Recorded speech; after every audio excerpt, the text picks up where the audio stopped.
Day 2 of Carolina Panthers training camp is in the books, and another Bryce Young interception in as many days. While that may not be ideal for Bryce and the offense, is that a nice sign that things have come for the Panthers defense in 2025? I'll tell you what I saw on day 2 of Panthers training camp right here on Locked On Panthers.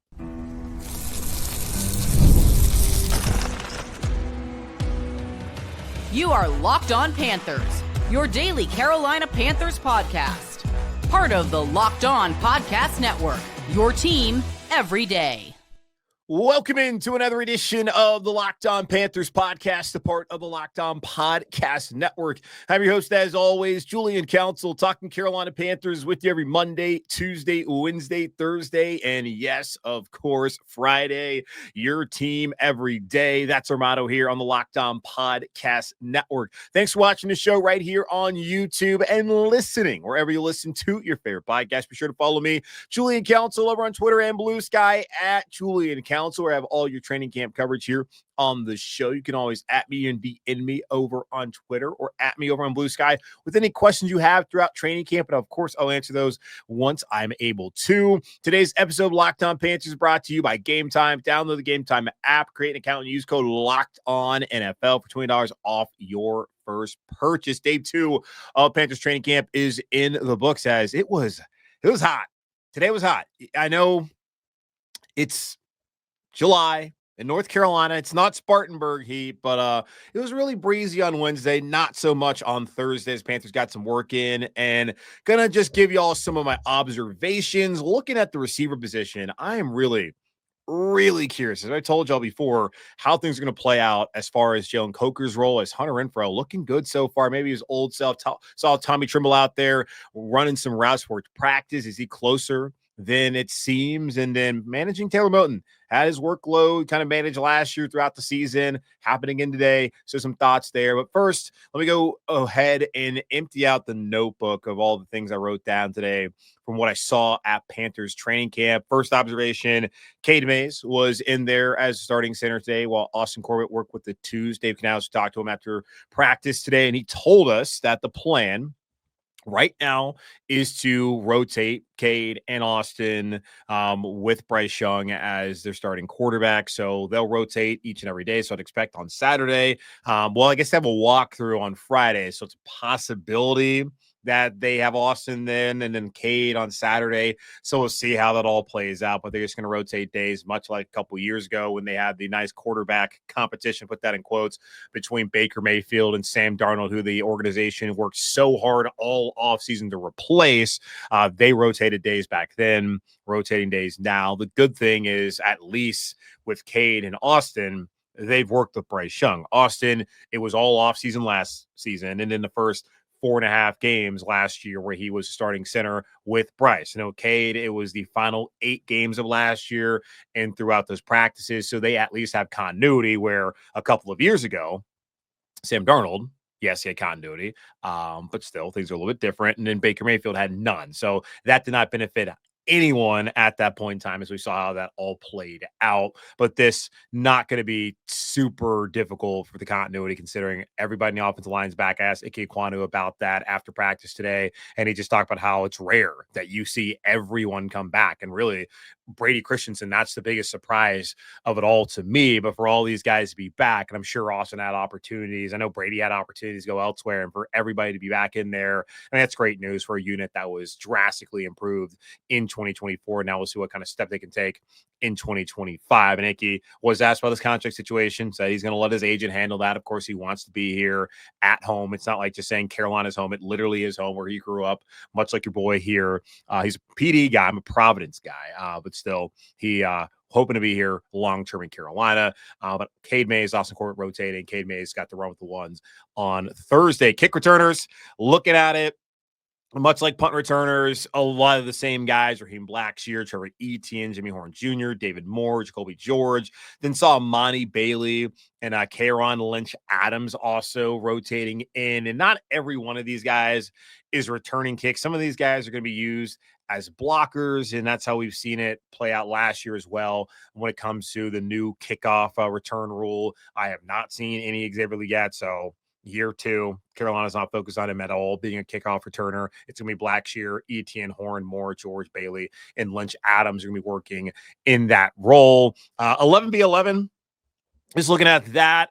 Safety, I don't know what the reaction that you had yesterday when I told you that Nick Scott was the first safety out there, but today it was Damani Richardson out there with Teron Merrick. And I would say this, we'll see how it all plays out as far as if they add someone else. As Mike Cade told us the other day, if they do sign someone else, you're probably asking that person to be a starter. And that's going to then push Lathan Ransom and Damani Richardson down the depth chart. I think Damani likely still gets a decent amount of snaps if that happens, but they want to let things play out. I do not think in any way, shape, or form that Nick Scott is going to be a starting safety for Carolina this season. I'm not sure he's even going to make the initial 53-man roster. Now, does that mean he won't be on the team this year? No, I think it's an opportunity for him to be on the practice squad and to be elevated if need be. But I think in all likelihood, it's going to be Richardson, Ransom, and Merrick, and then you maybe throw somebody else in there right now. But they're still young and pretty thin there at safety, much like they are at corner. But looking at the rest of the starters, you have Pat Jones, Ashawn Robinson, Turk Ward, DJ Wonnum. Those were your starters on the defensive line and at edge. Christian Roseboom wearing a green dot, and Trevin Wallace. Those are your starting linebackers. That's not going to really change. Mike Jackson, J.C. Horn, Shaw Smith-Wade. Also, that's not going to really change. Saw Corey Thornton, who I mentioned yesterday, the UDFA out of Louisville. He was back in there rotating with the ones when J.C. was subbed out. So curious how that plays out. At Caleb Evans and Shamar Bartholomew, two guys who the staff is, they're here. They haven't gone out and signed anybody as of this point in time to come in and be that true depth that I think a lot of y'all would like to see. They're going to give those three, Thornton, Evans, Bartholomew, all opportunities to show, much like last year with Deshaun Jameson, DiCaprio Boodle, and even Lamar Jackson when he was here. They're going to give those guys an opportunity. And they looked at how things had played out through training camp, that first preseason game against New England, and they felt like they needed to add to that group. And we'll see after this week, next week, and then going to that Browns game, if they feel like they need to add somebody. I do think that they will. And mention it again, I mentioned many times, mention it again, it can be late in August when they decide to make a decision. It's only July 24th as I'm recording this show today on this Thursday afternoon. Nick Scott was first one to rotate in with the safeties. Prince Uman Mielen, he was in with the ones a fair amount as DJ Wonnum. They're still trying to monitor him and manage his snaps. Nick Scorton was strictly with the twos as far as what I saw. The sight lines aren't great. Sometimes there's only one time during 2-minute drill, which we'll go over here momentarily, where both teams, defense, offense, were on the sidelines. Outside of that, they're a lot of times blocking our view. And I was telling Jim Zoki of WBT, and of course on the Panthers broadcast, I really need that tower that Nick Saban had down in Tuscaloosa so I can see everything that's going on. But I do think in a way that they don't want to see everything that's going on because we're not even allowed to film a large portion of practice, which makes sense. But there's sometimes it's hard to decipher what exactly is going on. And I'm always just trying to track who's out there, who's not out there, and all of that. But yeah, Scorton, I have seen him strictly with the twos. It's been 2 days. Nothing to worry about. He's going to be a big part of what they want to do this season. Jacoby Windman and Claude Sherrillis are the backups at linebacker. And then I saw a rotation of Sam Roberts, who, let's see, what's Sam Roberts' number? He's 74, I believe. Sam Roberts, who is a fourth-year player out of Northwest Missouri State. Northwestern State's in Louisiana.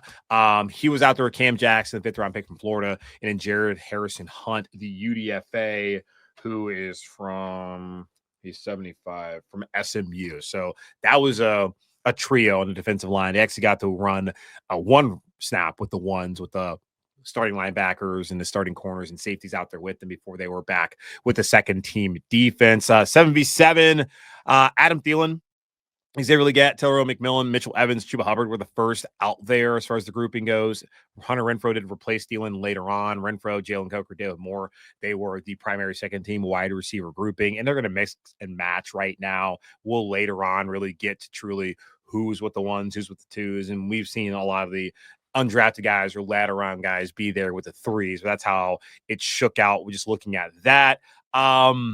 Controversy update. How did that go? We had Ryan Fitzgerald, much like with Cade Mays and Austin Corbett. Appears they're going to be rotating Ryan Fitzgerald and Matthew Wright as far as who's going to be the kicker for the day. It was Fitzgerald today. He had Andy Dalton once again holding, and Andy Dalton apparently last time he held was back in Cincinnati, so he is not that far removed from it. Adam Thielen is somebody who Dave Canales told us after practice had offered to hold, but he wants to hold with gloves, and he was asking the kickers all the nuances of all of that. Matthew Wright, as far as how he performed on, again, the skinny post.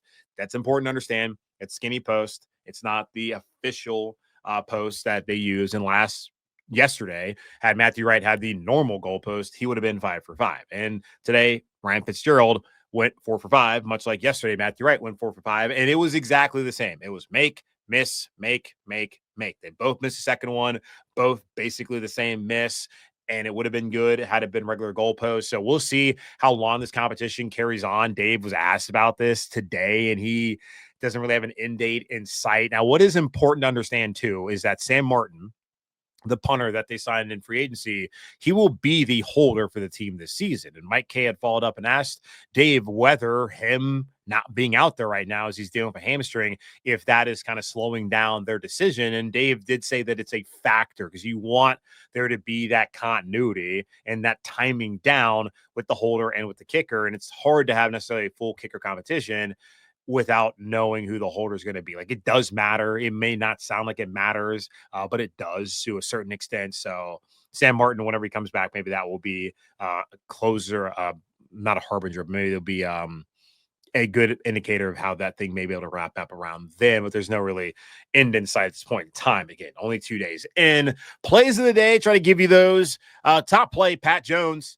The second had an interception of Bryce Young, the second interception in as many days for Bryce as he was targeting T-Mac over the middle. And I don't think he saw Patrick Jones at all. Like, I was looking at it. There's just no way he saw him because he doesn't throw that ball if he thought he saw him. Pat Jones intercepts it. And he actually ends up like getting the ball knocked out after it was clear interception, but after running down, didn't hold the ball. And Turk Wharton was talking to us afterwards and saying, yeah, well, it sounded like Pat was surprised when he caught the ball. He's got to do a better job securing it. But I think it's a good thing to see. I was talking to Nick Carboni, the sports director over at WCNC, where you'll see me on throughout training camp doing some on-field stuff after practice. So check out that on YouTube and over at your local NBC station if you live in the Charlotte area. But he asked me about that interception and whether it's a good or a bad thing. I told him it's like a double-edged sword because no, you don't want to see Bryce Young throw an interception. You don't want to see your quarterback making mistakes. Now, it is training camp, and we are not privy to what they may be asking him to do in certain situations. But looking at that just from my untrained eye, it felt like he just was targeting T-Mac and didn't see him. So it happens. So, yeah, you don't want to see the quarterback throw an interception. I thought it was a good play that was made yesterday by Damani Richardson, a good play made by Pat Jones today on a ball that probably shouldn't have been thrown, but he didn't see him. But then you look at it, defense was terrible last year. And this is a guy who was brought in to be someone who can help turn things around. And he made a play today. Damani Richardson yesterday is somebody who has been able to find the ball going back to last year and now early on in camp. Like, that's a good thing. So if defensively, which I think so far the defense has had the offense, which typically is how things play out when you first get into camp, if this is going to be what they're able to do by being able to get some takeaways like that, that's a good thing. But like, don't get too concerned about whether Bryce is taking a step back. It's only day 2. Pads aren't even on. I'm not really worried about it at all. The second play of the day, Shaw Smith-Wade, he's looking really nice so far. Had a nice pass breakup over the middle during 11v11. Could not see who Bryce was targeting during that, but 2 defensive plays. Those are the plays of the day. Again, offensively, they have not made a ton of plays on the first team. They did do a 2-minute drill to close out practice with the first, second, and third teams. Looking at the first team, I'm just going over the plays. Bryce Young had a completion on first down to Tedero McMillan for a short gain. Then on second down, found Chuba Hubbard underneath for a first down. First down after that, Bryce Young short completion to Chuba yet again. Then on second down, he had an incompletion to Xavier Legette to the sideline on a nice little comeback route. But defensive pass interference on Mike Jackson gave them first down. Then 3 straight plays where they went 3 and out, where not technically 3 and out, but they were done. Bryce Young throws it away out of bounds, didn't have anybody open, had an incompletion when he was targeting T-Mac down the field. JC Horn was on the coverage, so great job by JC, and good to have that competition going on right now. And Dave talked about that, how it's only going to make T-Mac a better player and get him ready for the league. And then Bryce had an incompletion to the sideline, and they would have had to kick a field goal at that point in time. So not the most crisp passing game during that 2-minute drill. But looking at the second 2-minute drill with Andy Dalton out there, Hunter Renfrow made a couple of nice plays, including one which would have been about a 15, 20-yard gain where he was able to catch the ball over the middle, get upfield a little bit, then get out of bounds. He's looking good right now. That has me wondering what that's going to mean for Jalen Coker, what's going to mean for the wide receiver room here in Carolina. We'll talk about that here in just a moment on Locked on Panthers. Have you ever decided at the last minute to head to a ball game with friends or family? Maybe it's game day and you suddenly realize you want to be in the stands. That's exactly where Game Time comes in. It's the easiest way to grab last-minute tickets without the stress. With the money you save on tickets, you can splurge on food, drinks, merch, or even invite a bigger group to come with you. Game Time makes it possible. Game Time makes buying tickets fast and simple. Prices on the app actually drop the closer you get the first pitch, and they've got incredible last-minute deals, clear seat views, and a lowest price guarantee that takes the worrying out of buying tickets. Take the guesswork out of buying tickets with Game Time. Download the Game Time app, create an account, and use code LOCKEDONNFL for $20 off your first purchase. Terms apply. Again, create an account and redeem code LOCKEDONNFL for $20 off. Download Game Time today. Last minute tickets, lowest price guaranteed. During the offseason, the Carolina Panthers continued to fix the defense, or at least they went all in on fixing the defense, which is something that needed to happen after a historically bad year for that unit. A year I never thought I'd see in Carolina, that they had set an NFL record for the most points allowed in a single season. Granted, 17 games played, totally understand that, but they went hard to go fix the defense, bringing in Trevon Merrick in the secondary, bringing back Mike Jackson at corner, going out and signing Turk Wharton, Bobby Brown III, and all of those players that they brought back. But they also did not ignore the offense. You have Rico Dowdle now here. They drafted Tedero McMillan, Jimmy Horns in. They got Mitchell Evans. They also got Hunter Renfrow, which was a nice little signing for Carolina that we didn't know at the time what it would really be for them. And it's still early, but just after 2 days, and even going back to a lot of things that I had heard and some people I talked to from what happened in the spring, Hunter Renfrow may be back to his old self. Now, I want to wait before really making a true declaration here on Hunter, but looking at him just today, I mean, he's one of the most fluid receivers they have right now. Like, I think Tedero is still kind of getting used to everything. XL looks good, haven't made any big plays, and that's just the offense in general. I saw the ball hit the ground a decent amount today. Again, not super worried right now, but Hunter is someone that, like, I'm really focused on, because you look at it, Adam Thielen's done after this season. I think that's pretty safe to say. If Adam wants to come back and play, okay, and if he plays well this year, why not? But I think Adam's probably going to hang it up after this year, or at least Carolina's going to move on, because they do have enough youth. And this is a part of what Dan Morgan's goals were, is to develop their youth. And if you're developing your youth, you don't need to bring back somebody next season who would be 36 years old. And as good of a player as Adam's been, I don't think that's going to be what they are going to want to do. So you look at the future. Clearly, Tedero McMillan is expected to be like that number one guy down the road.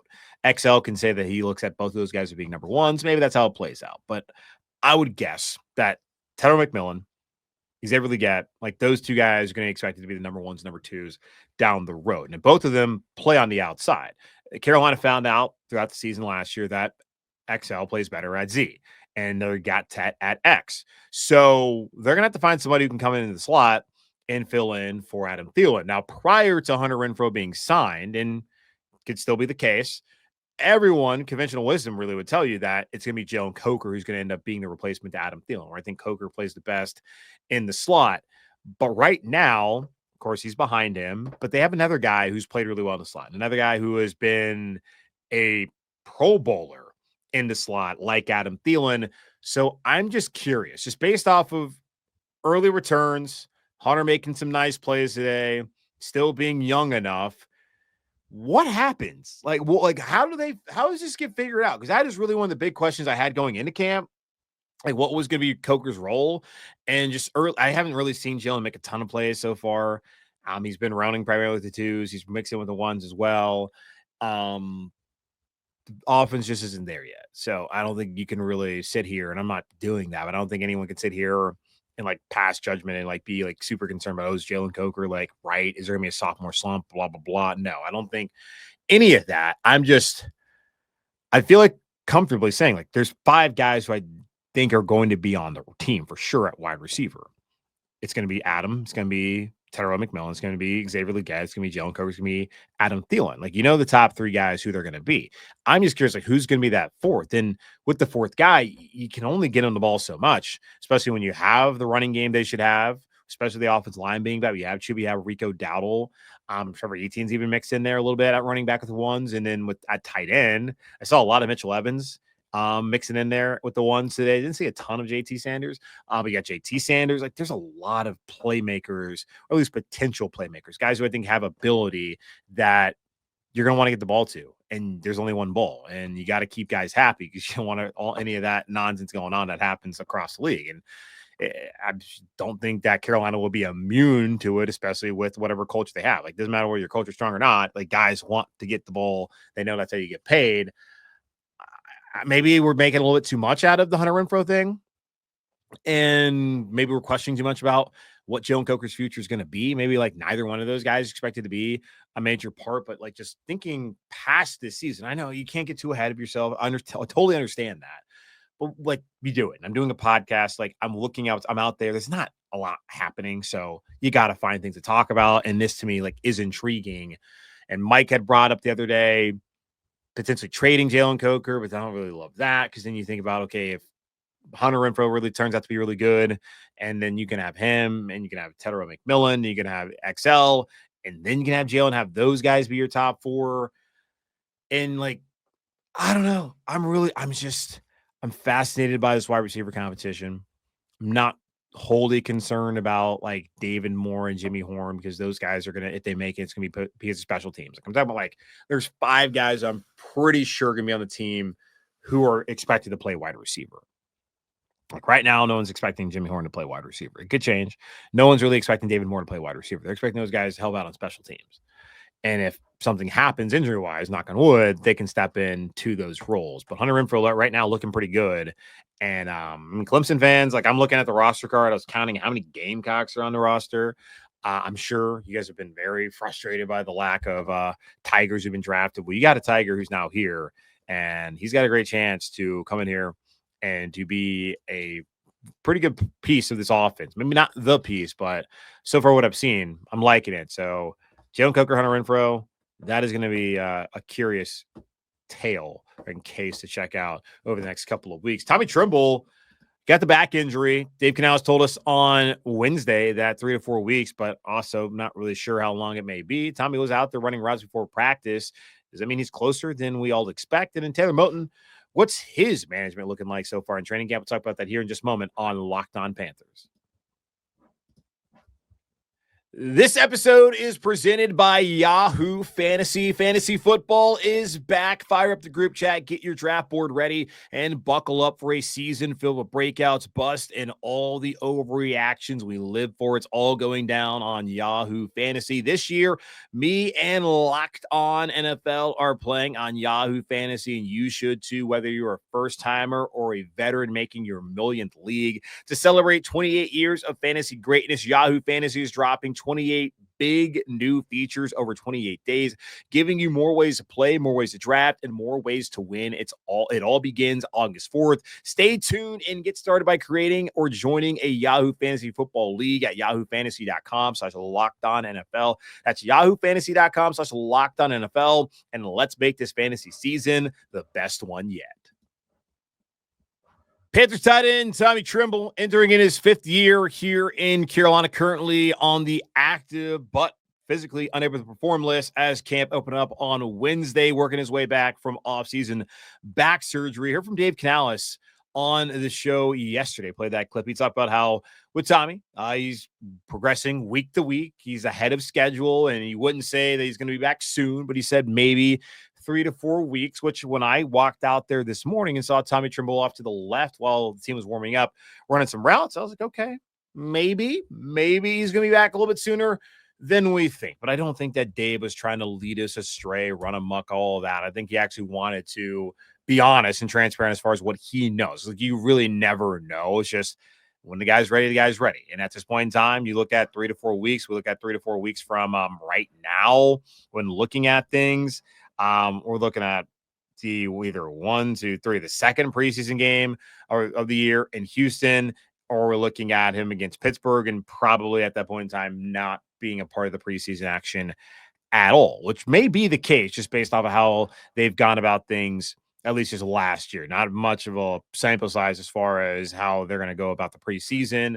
We'll get to that when we get to that in a couple of weeks leading up to the game against the Browns, but it was encouraging to see Tommy out there running routes and look pretty fluid. But Dave did say that's a big initial part of his recovery and that he's allowed to do routes and do some inline stuff, but he can't like go on the sled. There's a bunch of other things that he just physically is not able, or at least that's not what the evaluation is not allowing him to do at this point in time. So good to see him out there working out, trying to get back in shape, but still appears to be a decent ways away. Taylor Moton last season was on and off the injury report. Now, some of it was actually significant, where he had the elbow injury that caused him to miss the first 2 games, the only 2 games he's missed as a Carolina Panther, especially as a starter over the last couple of seasons. And then also had a knee that kind of flared up on him that caused him to miss some time. And also just had to sit out on Wednesdays, which are the first day really of practice throughout a week during a regular season. He rotated out a little bit, allowed Josh Nijman, who's in his second year in Carolina, to go in there and be with the ones at right tackle. And Dave Canales was asked about this after practice today, and he just told us it was a traditional load management for Taylor. And we have talked about Timo a lot this offseason as far as him playing on that $31.3 million cap hit, and Brant Tillis saying that they were comfortable with him being on it, and the Panthers being able to clearly do a lot of what they wanted to do. I think maybe everything they wanted to do this offseason, even with Taylor Moton playing with that large of a cap. And it helps when you have a quarterback on a rookie deal. Like if you had a quarterback with a deal like Patrick Mahomes, probably wouldn't be a tenable situation for you to be able to go out there and to play, or at least build a team you wanted to. Now, you kind of got to look at it as, okay, this is like our quarterback salary sitting there in that slot that Taylor has as far as the cap hit goes. And that's what happens when you constantly restructure deals year after year after year. But he's entering in potentially his last season in Carolina, and depending on how he plays and what just financially they want to do, because the financials, like with the offensive line, not even just thinking of the quarterback, if things play out the way that I think a lot of people obviously want things to play out here in Carolina with Bryce, like you have Icky, who could get an extension prior to the season, maybe in the offseason, in the spring, we'll see. I mean, Robert Hunt, Damian Lewis, like those guys are under contract, so don't really have to worry about them at this point in time. But Austin Corbett, Cade Mays, if Austin wins the job and he plays well, stays healthy, he's going to need a new deal if you want to keep him around. Same thing with Cade Mays, going to need a new deal if you want to keep him around.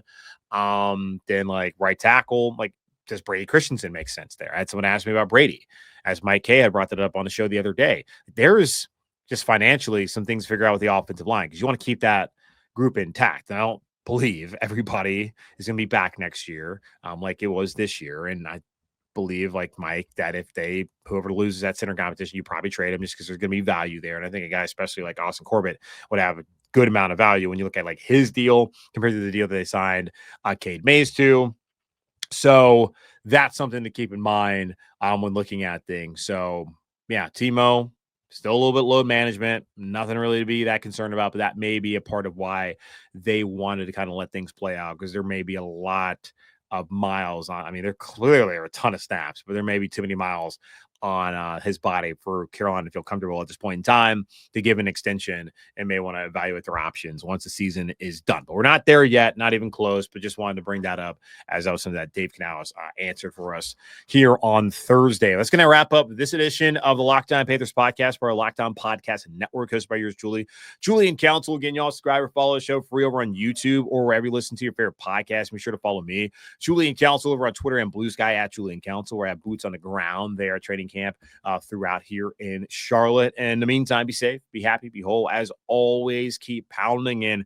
I'll be back with y'all on Saturday for a special edition of the show, which will also count as our Monday episodes whenever you guys get to it after weekend's over. But going to be out there on Saturday morning for day 3 of Panthers training camp. So stay tuned for all that here on Locked On Panthers.